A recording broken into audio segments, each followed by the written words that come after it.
Hello mga idol, magandang umaga.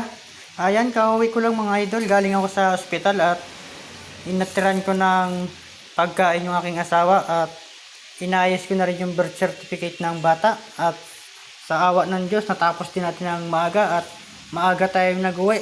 Ayan, at ito nga pala pagka-uwi ko nga pala dumaan ako sa palengke at ito bumili tayo ng malunggay saka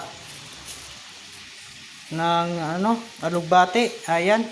At sinamahan natin ng ng saluyot. Ayan. At ayan, at ito pa. Alugbate ulit kasi nga yung bata umiiyak kahapon dahil sa walang gatas yung nanay, kaya ito yung naisipan ng nanay na bumili ng ganito para magkaroon ng gatas.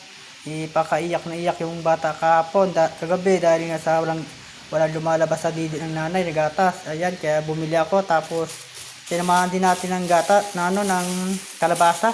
Ayan, para pampagatas talaga yan mamaya. At yan yung ulam niya mamaya mga idol.